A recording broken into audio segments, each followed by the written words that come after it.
What is up everyone, welcome back to Mainly Movies, the channel where we talk about, well, mainly movies. So John Wick 3 Parabellum is finally out and I finally got the chance to see it.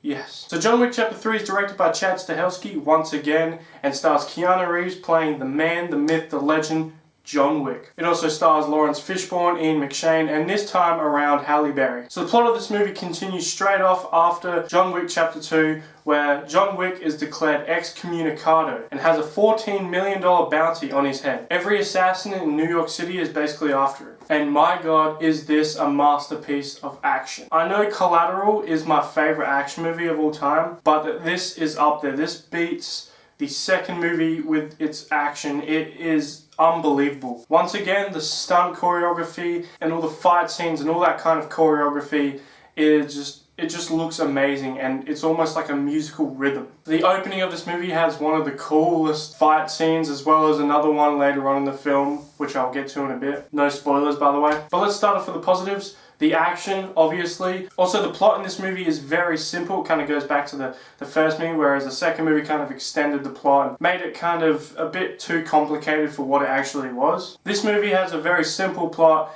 but it's just a very drawn out movie. Also, the way this movie is written is really good. I can imagine that what they're saying on paper doesn't sound as good as it does coming out in dialogue. And I'm imagining the dialogue on paper for John Wick is 10 times more sillier than the way that Keanu Reeves says the dialogue. But they're the massive positives. Just the action is the biggest positive you can give this movie because it just extends and it's bigger than all the others. Also, another thing that I really love about this movie is it builds the world more. It kind of explains more of the world without giving too much away. It explains a lot of the world and how things are managed and their kind of system in this world. So I thought that was really good. But now into the negatives. The second act of this movie, and I've seen a lot of complaints. This didn't bug me as much as it has bugged a lot of other people. I've seen a lot of reviews of this movie so far, and this kind of is the main point that they focus on. It didn't really annoy me too much, but it is very noticeable, maybe because I watched the reviews before I saw the movie. In the second act of this movie, there's this kind of big journey that John Wick goes on. I'm not going to spoil anything, but he goes on this kind of journey. By the start of the third act, that whole journey became pointless, and it kind of did bug me, but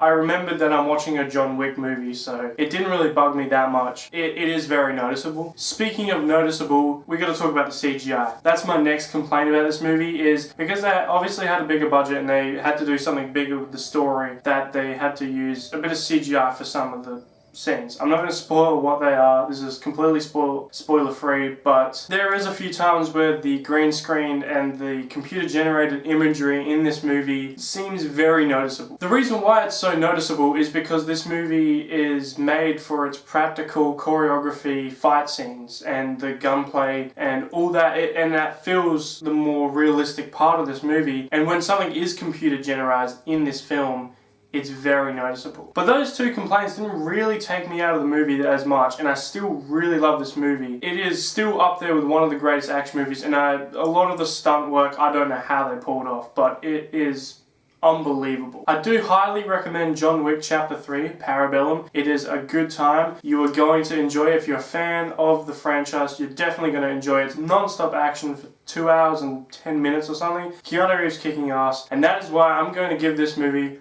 a 9.